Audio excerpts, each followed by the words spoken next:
Salve galera! Nessa aula nós vamos estudar exatamente o movimento circular, porém nós vamos começar a observar um outro ponto de vista.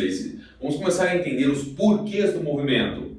E a dinâmica é quem mostra isso pra gente. Então nós vamos entender por que o movimento circular acontece.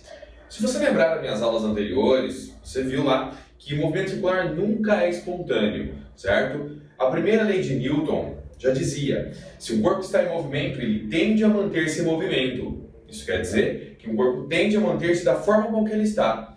E todo corpo tende a manter-se em movimento retilíneo e uniforme, ou seja, em linha reta e com velocidade constante.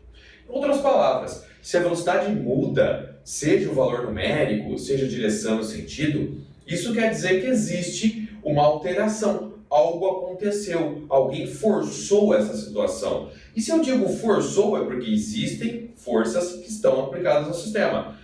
Ah, Jabur, existem? Não, pode ser uma única força. Pode ser, existe uma força? Sim, mas podem ser várias forças. O importante é que você entenda é que com uma única força ou com várias forças, o que você vai analisar é a soma delas, que nós chamamos de resultante. E observamos isso exatamente onde? Na segunda lei de Newton, princípio fundamental da dinâmica, em que se eu tenho uma força resultante, ou resultante da soma vetorial das forças, ela será igual à inércia do corpo, que é a sua massa, vezes a aceleração. Nesse momento, quando nós pensamos em movimento circular, nós entendemos que se eu estou mudando a direção e o sentido do meu movimento, e eu comecei aqui com o movimento circular uniforme, ou seja, o valor, o módulo da velocidade, nesse caso é constante. Pensando dessa forma, eu tenho exatamente que, em cada ponto da circunferência, eu forcei com que o meu corpo, que queria passar reto, estava tangenciando essa curva, essa circunferência, eu forcei com que ele mudasse. Logo, eu entendo que a soma das forças me leva a uma resultante chamada resultante circular ou resultante centrípeta, que é exatamente uma resultante que sempre aponta para o centro da minha circunferência. Tá? Então está aqui. Essa é a minha resultante do tipo centrípeta. Tá? Então, em cada ponto que eu observar, eu vou ter uma resultante centrípeta. Jabur, quando eu estudei a parte de resultante vetorial, aparecia centrípeta, mas também aparecia tangente. Tem alguma coisa a ver? Tem sim. Tá? Só que se você lembrar, a única diferença que aparecia realmente na resultante vetorial, na aceleração vetorial, era quando você estava no movimento circular, acelerado ou retardado, só isso. Porque se o movimento fosse retilíneo, nunca ia ter centrípeta. E quando o movimento é circular uniforme, ele não tem resultante tangente, aceleração tangente. Por que não? Porque não muda o valor numérico. Então só tinha centrípeta. Ela é a própria resultante vetorial nesse caso. E aí, nesse caso, você lembra?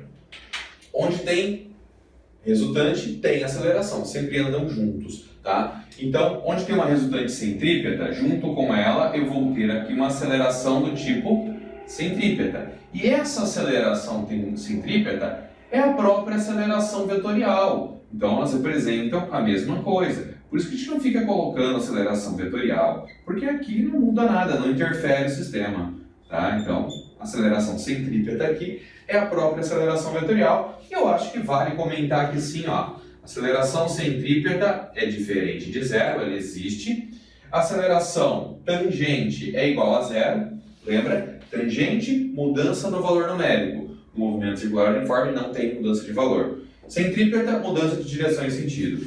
Como eu só tenho exatamente a centrípeta, ela se torna a própria aceleração vetorial.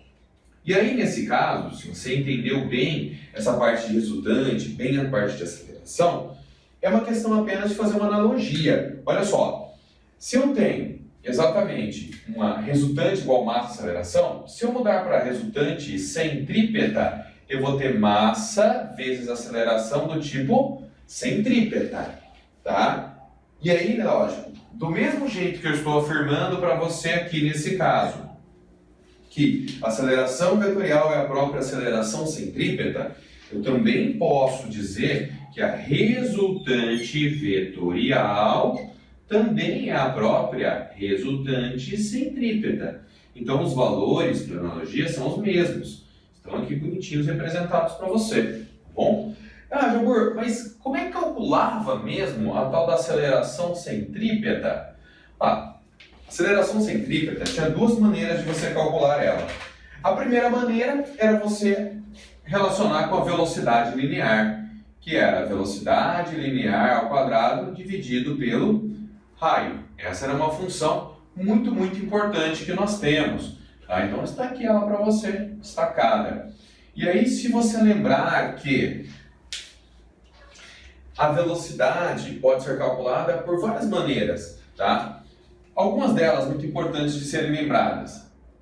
Velocidade é igual a 2πfr. Uma segunda, Jobur. Velocidade é igual a 2πr sobre o período. E uma outra muito importante, que é velocidade linear é igual a velocidade angular vezes o raio. Bem, todas as três funções que aqui estão são muito importantes, tá? Nenhuma é mais importante que a outra. Porém, essa última que eu te coloquei, V igual a ômega R, se substituído aqui, ela te leva a outra relação, que é exatamente a aceleração centrípeta é igual a velocidade angular vezes o raio. Então, essas são as duas principais funções que você vai ter aqui para poder exatamente trabalhar com esse conceito, tá bom? De qualquer maneira, as funções podem ser expandidas ou não, tá? Isso é uma das relações, você tem que saber todas elas, e de qualquer maneira, tá? Você pode usar uma colinha no começo, até você pegar o jeito da coisa. De qualquer forma, vai lembrar alguns detalhes. Resultante centrípeta sempre está acompanhado de uma aceleração centrípeta. Então não existe movimento circular sem resultante, não existe movimento circular sem aceleração. Ponto. Ela é centrípeta, tá?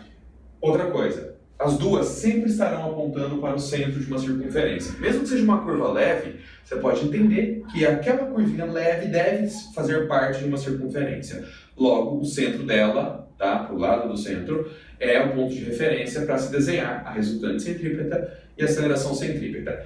Na sequência, eu vou passar para você alguns exemplos de como pode aparecer isso para você e como você vai calcular, como você vai representar isso, transformar em algo algébrico, para que você possa representar os valores. Galera, então, na sequência, vamos fazer alguns exemplos.